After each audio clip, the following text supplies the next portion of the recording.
بسم الله الرحمن الرحيم. ياسين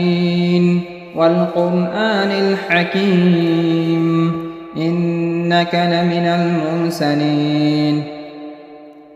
على صراط مستقيم تنزيل العزيز الرحيم لتنذر قوما ما أنذر آباؤهم فهم غافلون لقد حق القول على أكثرهم فهم لا يؤمنون إنا جعلنا في أعناقهم أغلالا فهي إلى الأذقان فهم مقمحون وجعلنا من بين أيديهم سدا ومن خلفهم سدا فأغشيناهم فهم لا يبصرون وسواء عليهم أأنذرتهم أم لم تنذرهم لا يؤمنون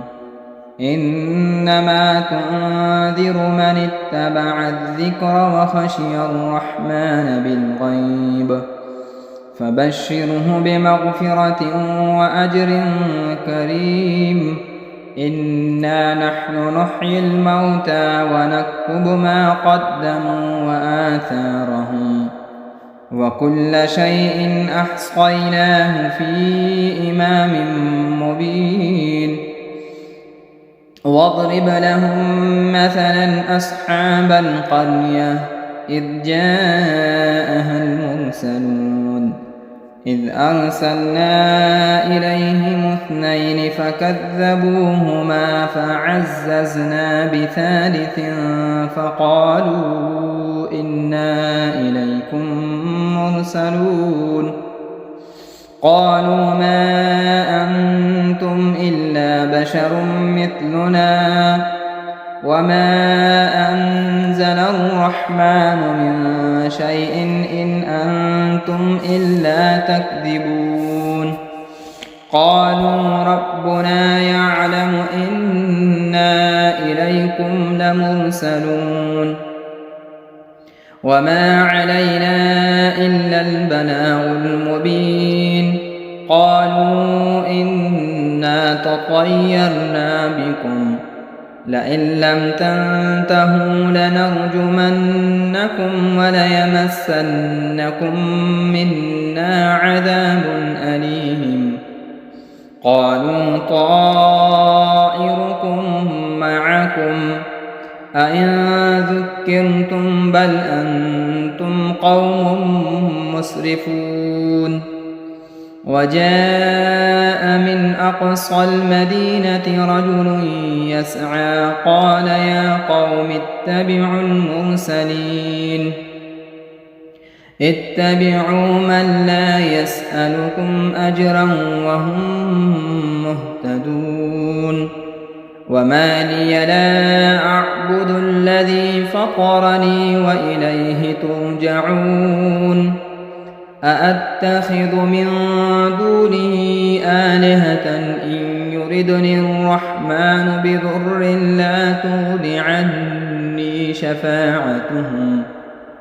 عني شفاعتهم شيئا ولا ينقذون إني إذا لفي ضلال مبين إني آمنت بربكم فاسمعون قيل ادخل الجنة قال يا ليت قومي يعلمون بما غفر لي ربي وجعلني من المكرمين وما أنزلنا على قومه من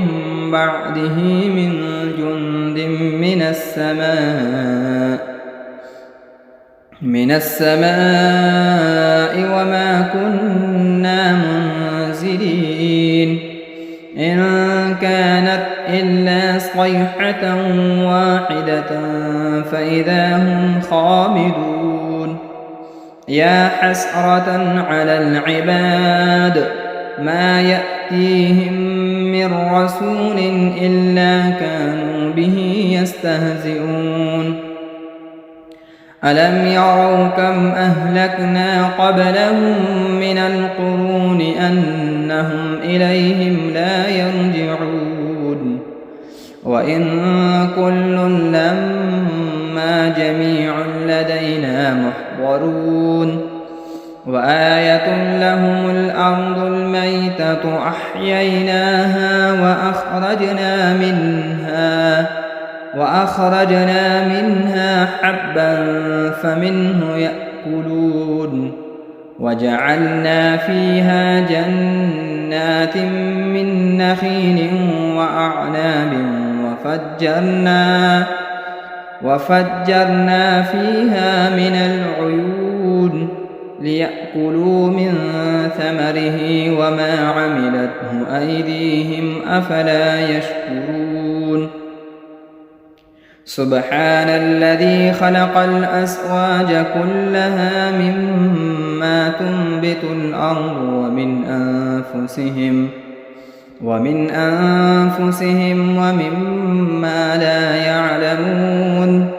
وآية لهم الليل نسلخ منه النهار فإذا هم مظلمون والشمس تجري لمستقر لها ذلك تقدير العزيز العليم والقمر قدرناه منازل حتى عاد كالعرجون القديم لا الشمس ينبغي لها أن تدرك القمر ولا الليل سابق النهار وكل في فلك يسبحون وآية لهم أنا حملنا ذريتهم في الفلك المشحون وخلقنا لهم من مثله ما يركبون وإن نشأ نغرقهم فلا صريخ لهم ولا هم ينقذون إلا رحمة منا ومتاعا إلى حين وإذا قيل لهم اتقوا ما بين أيديكم وما خلفكم لعلكم ترحمون وما تأتيهم من آية من آيات ربهم إلا كانوا عنها معرضين وإذا قيل لهم أنفقوا مما رزقكم الله قال الذين كفروا للذين آمنوا أنطعم من لو يشاء الله أطعمه إن أنتم إلا في ضلال مبين ويقولون متى هذا الوعد إن كنتم صادقين ما ينظرون إلا صيحة واحدة تأخذهم وهم يخصمون فلا يستطيعون توصية ولا إلى أهلهم يرجعون ونفخ في الصور فإذا هم من الأجداث إلى ربهم ينسلون قالوا يا ويلنا من بعثنا من مرقدنا هذا ما وعد الرحمن وصدق المرسلون إن كانت إلا صيحة واحدة فإذا هم جميع لدينا محضرون فاليوم لا تظلم نفس شيئا ولا تجزون إلا ما كنتم تعملون إن أصحاب الجنة اليوم في شغل فاكهون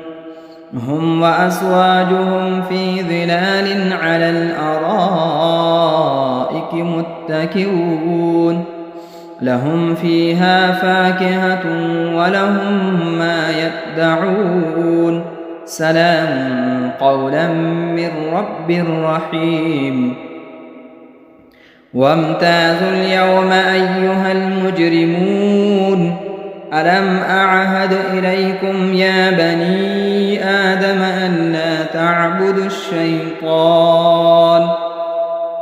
إنه لكم عدو مبين وأن اعبدوني هذا صراط مستقيم ولقد أضل منكم جبلا كثيرا أفلم تكونوا تعقلون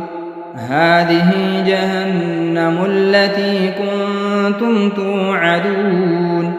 اصلوها اليوم بما كنتم تكفرون اليوم نختم على أفواههم وتكلمنا أيديهم وتشهد أرجلهم بما كانوا يكسبون ولو نشاء لطمسنا على أعينهم فاستبقوا الصراط فأنى يبصرون ولو نشاء لمسخناهم على مكانتهم فما استطاعوا مضيا ولا يرجعون ومن نعمره ننكسه في الخلق أفلا يعقلون وما علمناه الشعر وما ينبغي له إن هو إلا ذكر وقرآن مبين لينذر من كان حيا ويحق القول على الكافرين أولم يروا أنا خلقنا لهم مما عملت أيدينا أنعاما فهم لها مالكون وذللناها لهم فمنها ركوبهم ومنها يأكلون ولهم فيها منافع ومشارب أفلا يشكرون واتخذوا من دون الله آلهة لعلهم ينصرون لا يستطيعون نصرهم وهم لهم جند محضرون فلا يحزنك قولهم إنا نعلم ما يسرون وما يعلنون أولم ير الإنسان أنا خلقناه من نطفة فإذا هو خصيم مبين وضرب لنا مثلا ونسي خلقه قال من يحيي العظام وهي رميم قل يحييها الذي أنشأها أول مرة وهو بكل خلق عليم الذي جعل لكم من الشجر الأخضر نارا فإذا أنتم منه توقدون أوليس الذي خلق السماوات والأرض بقادر على أن يخلق مثلهم بلى وهو الخلاق العليم إنما أمره إذا أراد شيئا أن يقول له كن فيكون فسبحان الذي بيده ملكوت كل شيء وإليه ترجعون بسم الله الرحمن الرحيم الرحمن علم القرآن خلق الإنسان علمه البيان الشمس والقمر بحسبان والنجم والشجر يسجدان والسماء رفعها ووضع الميزان ألا تطغوا في الميزان وأقيموا الوزن بالقسط ولا تخسروا الميزان والأرض وضعها للأنام فيها فاكهة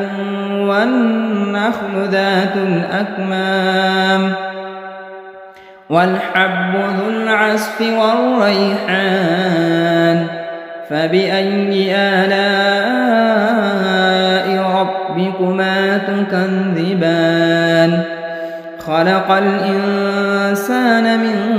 صلصال كالفخار وخلق الجان من مارج من نار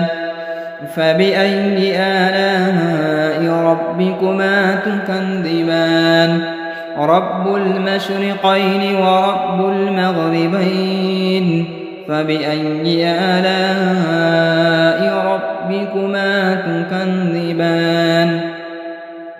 مرج البحرين يلتقيان بينهما برزخ لا يبغيان فبأي آلاء ربكما تكذبان يخرج منهما اللؤلؤ والمرجان فبأي آلاء ربكما تكذبان وله الجوار المنشآت في البحر كالأعلام فبأي آلاء ربكما تكذبان كل من عليها فان ويبقى وجه ربك ذو الجلال والإكرام فبأي آلاء ربكما تكذبان يسأله من في السماوات والأرض كل يوم هو في شأن فبأي آلاء ربكما تكذبان سنفرغ لكم أيها الثقلان فبأي آلاء ربكما تكذبان يا معشر الجن والإنس إن استطعتم أن تنفذوا من أقطار السماوات والأرض فانفذوا لا تنفذون إلا بسلطان فبأي آلاء ربكما تكذبان يرسل عليكما شؤاد من نار ونحاس فلا تنتصران فبأي آلاء ربكما تكذبان فإذا انشقت السماء فكانت وردة كالدهان فبأي آلاء ربكما تكذبان فيومئذ لا يسأل عن ذنبه إنس ولا جان فبأي آلاء ربكما تكذبان يعرف المجرمون بسيماهم فيؤخذ بالنواصي والأقدام فبأي آلاء ربكما تكذبان هذه جهنم التي يكذب بها المجرمون يطوفون بينها وبين حميم آن فبأي آلاء ربكما تكذبان ولمن خاف مقام ربه جنتان فبأي آلاء ربكما تكذبان ذواتا أفنان فبأي آلاء ربكما تكذبان فيهما عينان تجريان فبأي آلاء ربكما تكذبان فيهما من كل فاكهة زوجان فبأي آلاء ربكما تكذبان متكئين على فرش بطائنها من استبرق وجنى الجنتين دان فبأي آلاء ربكما تكذبان فيهن قاصرات الطرف لم يطمثهن إنس قبلهم ولا جان فبأي آلاء ربكما تكذبان كأنهن الياقوت والمرجان فبأي آلاء ربكما تكذبان هل جزاء الإحسان إلا الإحسان فبأي آلاء ربكما تكذبان ومن دونهما جنتان فبأي آلاء ربكما تكذبان مدهامتان فبأي آلاء ربكما تكذبان فيهما عينان نضاختان فبأي آلاء ربكما تكذبان فيهما فاكهة ونخل ورمان فبأي آلاء ربكما تكذبان فيهن خيرات حسان فبأي آلاء ربكما تكذبان حور مقصورات في الخيام فبأي آلاء ربكما تكذبان لم يطمثهن إنس قبلهم ولا جان فبأي آلاء ربكما تكذبان متكئين على رفرف خضر وعبقري حسان فبأي آلاء ربكما تكذبان تبارك اسم ربك ذي الجلال والإكرام بسم الله الرحمن الرحيم إذا وقعت الواقعة ليس لوقعتها كاذبة خافضة رافعة إذا رجت الأرض رجا وبست الجبال بسا فكانت هباء منبثا وكنتم أزواجا ثلاثا فأصحاب الميمنة ما أصحاب الميمنة وأصحاب المشأمة ما أصحاب المشأمة والسابقون السابقون أولئك المقربون في جنات النعيم ثلة من الأولين وقليل من الآخرين على سرر موضونة متكئين عليها متقابلين يطوف عليهم ولدان مخلدون بأكواب وأباريق وكأس من معين لا يصدعون عنها ولا ينزفون وفاكهة مما يتخيرون ولحم طير مما يشتهون وحور عين كأمثال اللؤلؤ المكنون جزاء بما كانوا يعملون لا يسمعون فيها لغوا ولا تأثيما إلا قيلا سلاما سلاما وأصحاب اليمين ما أصحاب اليمين في سدر مخضود وطلح ممدود وظل ممدود وماء مسكوب وفاكهة كثيرة لا مقطوعة ولا ممنوعة وفرش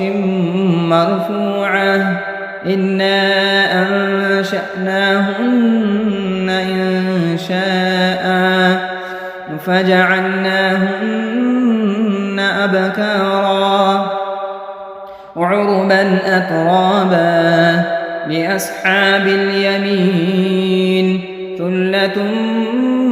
من الأولين وثلة من الآخرين وأصحاب الشمال ما أصحاب الشمال في سموم وحميم وظل من يحموم لا بارد ولا كريم إنهم كانوا قبل ذلك مترفين وكانوا يصرون على الحنث العظيم وكانوا يقولون أئذا متنا وكنا ترابا وعظاما أئنا لمبعوثون أو آباؤنا الأولون قل إن الأولين والآخرين لمجموعون إلى ميقات يوم معلوم ثم إنكم أيها الضالون المكذبون لآكلون من شجر من زقوم فمالئون منها البطون فشاربون عليه من الحميم فشاربون شرب الهيم هذا نزلهم يوم الدين نحن خلقناكم فلولا تصدقون أفرأيتم ما تمنون أأنتم تخلقونه أم نحن الخالقون نحن قدرنا بينكم الموت وما نحن بمسبوقين على أن نبدل أمثالكم وننشئكم فيما لا تعلمون ولقد علمتم النشأة الأولى فلولا تذكرون أفرأيتم ما تحرثون أأنتم تزرعونه أم نحن الزارعون لو نشاء لجعلناه حطاما فظلتم تفكهون إنا لمغرمون بل نحن محرومون أفرأيتم الماء الذي تشربون أأنتم أنزلتموه من المزن أم نحن المنزلون لو نشاء جعلناه أجاجا فلولا تشكرون أفرأيتم النار التي تورون أأنتم أنشأتم شجرتها أم نحن المنشئون نحن جعلناها تذكرة ومتاعا للمقوين فسبح باسم ربك العظيم فلا أقسم بمواقع النجوم وإنه لقسم لو تعلمون عظيم إنه لقرآن كريم في كتاب مكنون لا يمسه إلا المطهرون تنزيل من رب العالمين أفبهذا الحديث أنتم مدهنون وتجعلون رزقكم أنكم تكذبون فلولا إذا بلغت الحلقوم وأنتم حينئذ تنظرون ونحن أقرب إليه منكم ولكن لا تبصرون فلولا إن كنتم غير مدينين ارجعونها إن كنتم صادقين فأما إن كان من المقربين فروح وريحان وجنة نعيم وأما إن كان من أصحاب اليمين فسلام لك من أصحاب اليمين وأما إن كان من المكذبين الضالين فنزل من حميم وتصلية جحيم إن هذا لهو حق اليقين فسبح باسم ربك العظيم بسم الله الرحمن الرحيم تبارك الذي بيده الملك وهو على كل شيء قدير الذي خلق الموت والحياة ليبلوكم أيكم أحسن عملا وهو العزيز الغفور الذي خلق 7 سماوات طباقا ما ترى في خلق الرحمن من تفاوت فارجع البصر هل ترى من فتور ثم ارجع البصر كرتين ينقلب إليك البصر خاسئا وهو حسير ولقد زينا السماء الدنيا بمصابيح وجعلناها رجوما للشياطين وأعتدنا لهم عذاب السعير وللذين كفروا بربهم عذاب جهنم وبئس المصير إذا ألقوا فيها سمعوا لها شهيقا وهي تفور تكاد تميز من الغيظ كلما ألقي فيها فوج سألهم خزنتها ألم يأتكم نذير قالوا بلى قد جاءنا نذير فكذبنا وقلنا ما نزل الله من شيء إن أنتم إلا في ضلال كبير وقالوا لو كنا نسمع أو نعقل ما كنا في أصحاب السعير فاعترفوا بذنبهم فسحقا لأصحاب السعير إن الذين يخشون ربهم بالغيب لهم مغفرة وأجر كبير وأسروا قولكم أو اجهروا به إنه عليم بذات الصدور ألا يعلم من خلق وهو اللطيف الخبير هو الذي جعل لكم الأرض ذلولا فامشوا في مناكبها وكلوا من رزقه وإليه النشور أأمنتم من في السماء أن يخسف بكم الأرض فإذا هي تمور أم أمنتم من في السماء أن يرسل عليكم حاصبا فستعلمون كيف نذير ولقد كذب الذين من قبلهم فكيف كان نكير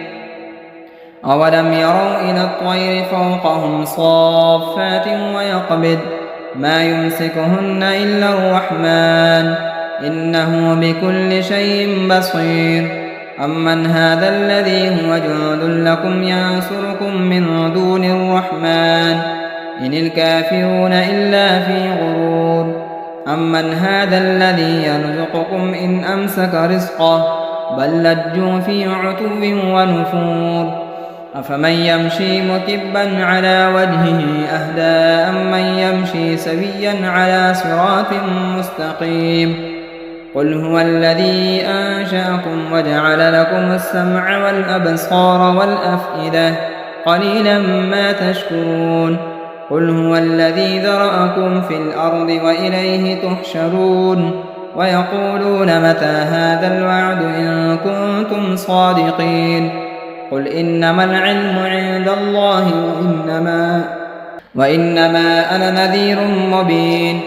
فلما رأوه زلفة سيئت وجوه الذين كفروا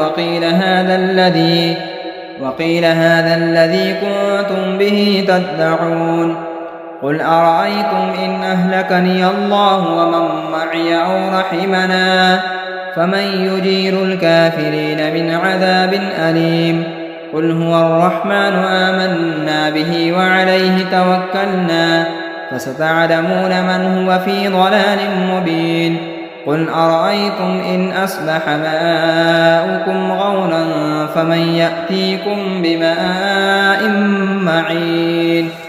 صدق الله مولانا العظيم.